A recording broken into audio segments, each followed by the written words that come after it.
नवरत्न यादव ने कर लिया 2024 के चुनाव का खास प्लान तैयार। बीजेपी ने भी झुककर किया सलाम। नवरत्न यादव की रणनीति से बौखला गई बीजेपी। चुनावी दौर में नवरत्न यादव ने ये क्या कर डाला। बीजेपी के नेता नवरत्न यादव को समझ रहे थे छोटी सी चीटी तो 2024 के चुनाव का कर लिया ऐसा प्लान तैयार। गुल हो गई बीजेपी की सिट्टी बिट्टी। एक हाथी में और एक चीटी में बहुत फर्क होता है। बीजेपी को यही लग रहा था कि हम तो हाथी है, हमारा कोई क्या कुछ कर लेगा, लेकिन एक छोटी सी चीटी अगर हाथी के कान में घुस जाती है तो उस हाथी को फड़फड़ाने पर मजबूर कर देती है। एक माचिस की तीली पूरे जंगल में आग लगाने का दम रखती है। समाजवादी के नए नेता नवरत्न यादव के सामने बीजेपी के बड़े बड़े दिग्गज नेताओं की हवा टाइट हो चुकी है। जो नवरत्न यादव को बच्चा समझने की भूल कर रहे थे, उन्हें अब यकीन हो गया कि आने वाले समय में नवरत्न यादव समाजवादी के सबसे बड़े नेता बनने वाले हैं। और अब तो अखिलेश यादव ने भी नवरत्न यादव के सिर पर हाथ रख दिया है। न तीर से न तलवार से जख्म लगता है तो समाजवादी के खूंखार नेताओं से, नवरत्न यादव के चुनावी प्रचार से।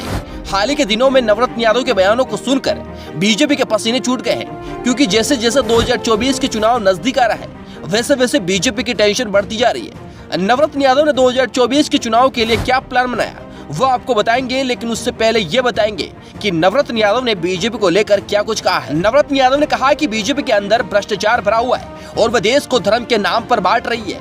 अब आने वाले इलेक्शन में आम जनता जाग चुकी है और बीजेपी को इसका खामियाजा भी भुगतना पड़ेगा। और नवरत्न यादव ने इसके आगे कहा कि चुनाव को बैलेट पेपर से कराकर बीजेपी जीत गई है, वरना बीजेपी की क्या हालत है सबको पता है। इस एक बयान से नवरत्न यादव सुर्खियों में छाए हुए हैं। बीजेपी के नेताओं को यही लग रहा था कि एक छोटा सा बच्चा क्या ही कर लेगा, लेकिन वे कहते हैं ना कि बच्चों में भगवान का रूप होता है, वो कभी भी झूठ नहीं बोलते हैं। जिस नवरत्न यादव की बातों को सुनकर योगी आदित्यनाथ और पीएम मोदी ये सोचने पर मजबूर हो गए कि समाजवादी से टक्कर लेने से पहले एक बार सोचना होगा। 2024 के चुनाव के लिए कर दिया खास प्लान तैयार। अखिलेश यादव भी है सुनने को बेकरार।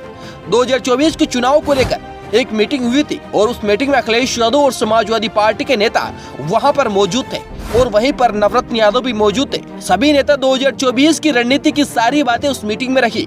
तो चलिए हम बताते हैं कि नवरत्न यादव के 2024 के प्लान के लिए क्या रणनीति बनाई। समाजवादी पार्टी पीडीए, दलित, पिछड़ा, अल्पसंख्यकों को जोड़ने के साथ ही एंग्लो शास्त्रीय ब्राह्मण को जोड़ने की मांग की और सबको ये रणनीति बताई। और उन्होंने कहा कि क्षत्रिय सम्मेलन से इसकी शुरुआत की जाए और इसके बाद अन्य जातिगत सम्मेलन किया जाए। इस रणनीति को सुनकर बीजेपी जो कि हवा में उड़ रही थी वो एकदम से धरती पर आ पड़ी है। समाजवादी पार्टी का ये नन्हा सा सिपाही बीजेपी के बड़े बड़े दिग्गज नेताओं के ऊपर भारी पड़ रहा है। मोदी और शाह भी अब यूपी से लेकर दिल्ली तक अपनी चालाकियां दिखाना शुरू कर देंगे, क्योंकि अब उनको लगने लगा है कि समाजवादी का छोटा से छोटा और बड़े से बड़ा नेता भी चुनाव के लिए खड़ा है और बीजेपी को सीधा चैलेंज कर रहा है कि 2024 के चुनाव को हल्के में मत लेना।